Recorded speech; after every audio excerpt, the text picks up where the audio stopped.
Hey guys, welcome back to another doll customizing video.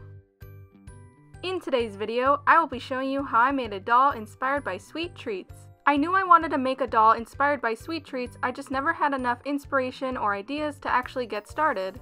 But after finding some charms at Joann Fabrics and going through my crafting supplies at home, I knew I had enough things to make a doll. Before we get started, make sure that you're subscribed and hit that bell so you can stay in touch when I post a new video. Other than that, let's go ahead and get started. For this custom, I decided to use an Ever After High Bunny Blanc doll. These glittery ice cream cones that I found from Joann Fabrics pretty much started this whole project. In order to get this doll ready for customization, I had already removed her hair with some scissors and pliers, and now I'm using acetone and Q-tips to remove her factory face. The hair I am using for her reroot is from dollyhair.com. At the time that I ordered this hair, I knew that I wanted to make a doll inspired by sweet treats, so I decided to make a combination that reminded me of cotton candy. I drew a line down the middle of her head because I knew I wanted to reroot her in order to give her pigtails, and this was how I was going to do it, and I think pigtails always make a doll look extra cute and adorable. I think all the doll hair I have used is from dollyhair.com, and the reason is because the hair kind of separates into these little sections already, which are the perfect size for when rerooting. I usually separate the big hank of hair into about 4 parts, that way each section is a little bit smaller and easy to manage, and then all I have to do is separate the tiny little reroot hairs, and it works really well. I do really highly recommend this hair, and I rerooted this doll's head alternating from the pink and the blue. I've learned from past customs that ponytails don't necessarily need to be fully rerooted, so for this doll I only rerooted 2 rows around the pigtails.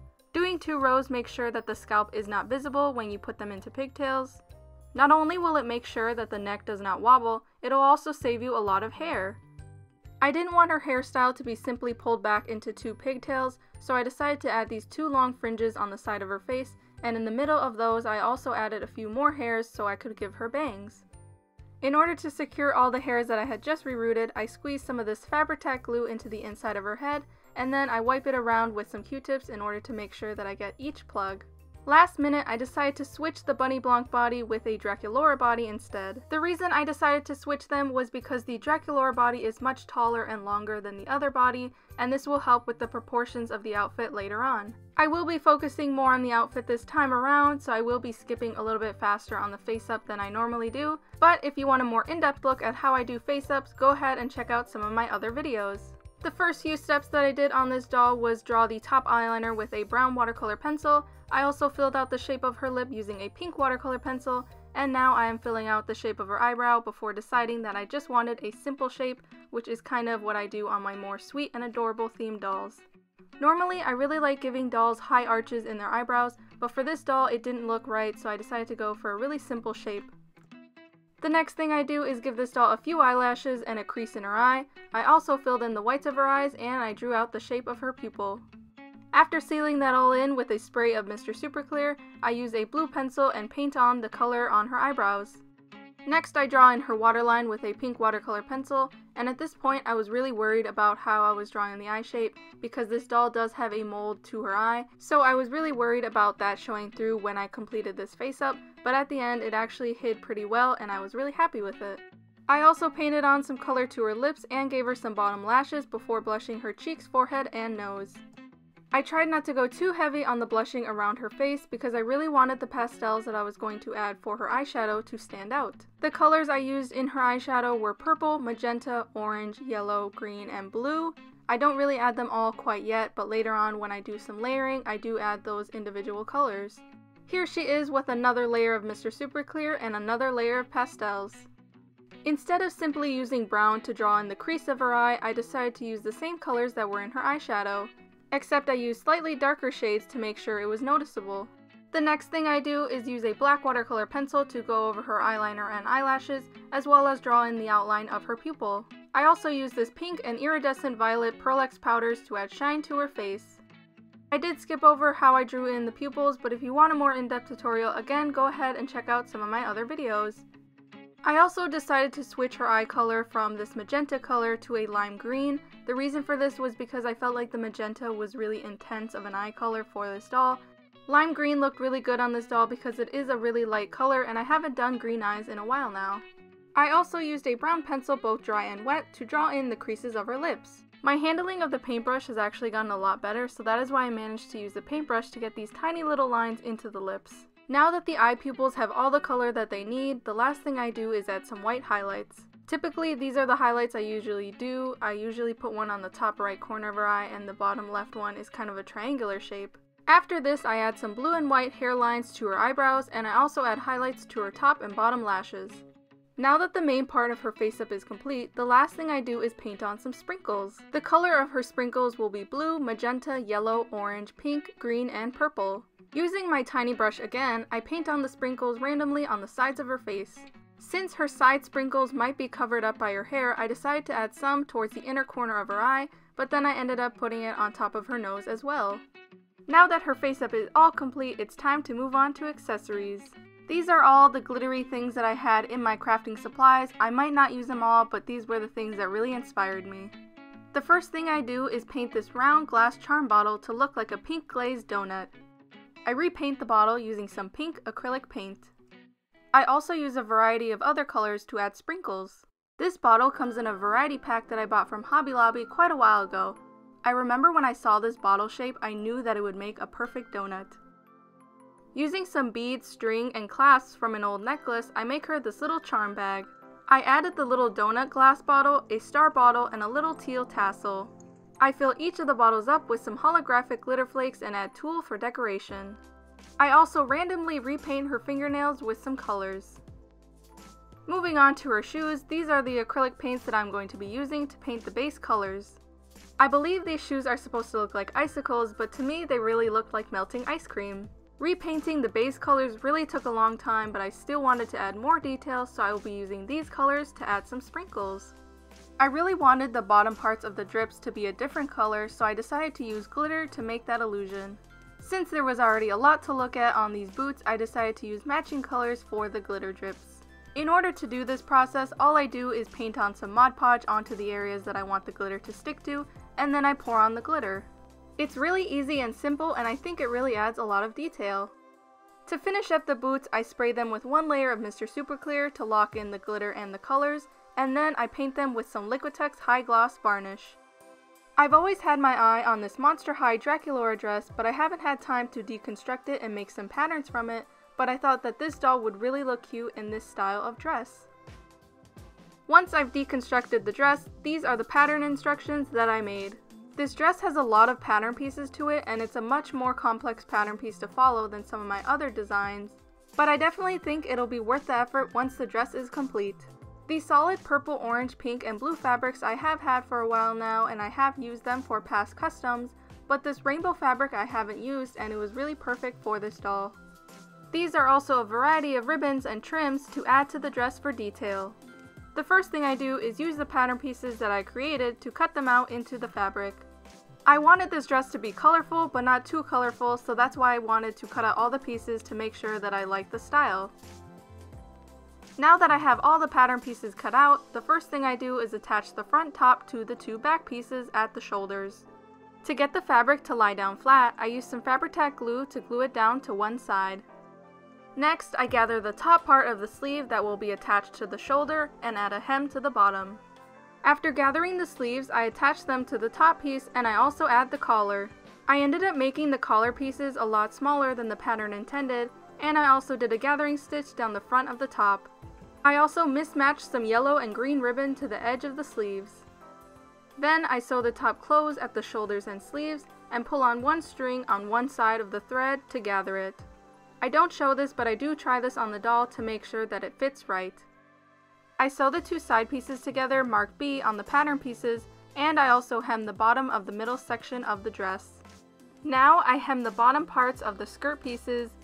The skirt pieces consist of two pink short pieces and two blue long pieces. I sew the two pieces together and gather them at the top so I can get them ready to sew on to the middle section.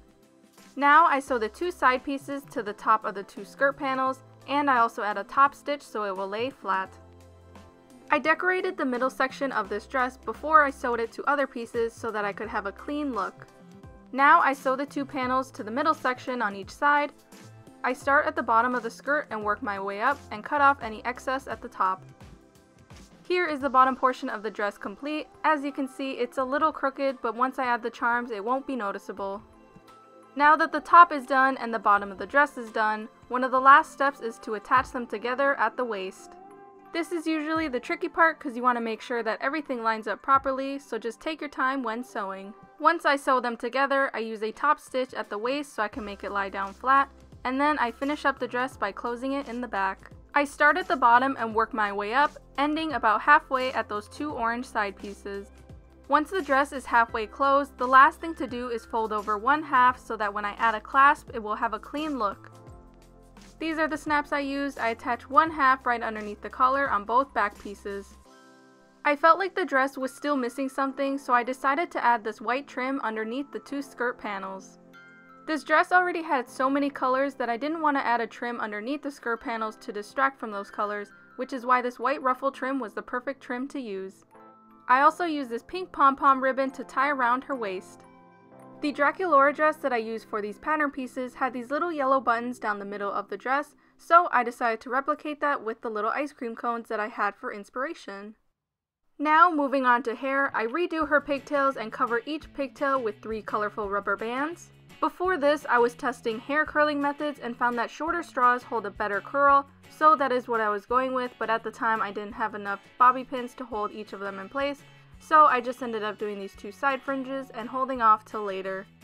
Before pouring hot water onto her bangs in order to get them to lay flat, I cover her face with plastic in order to protect her face up.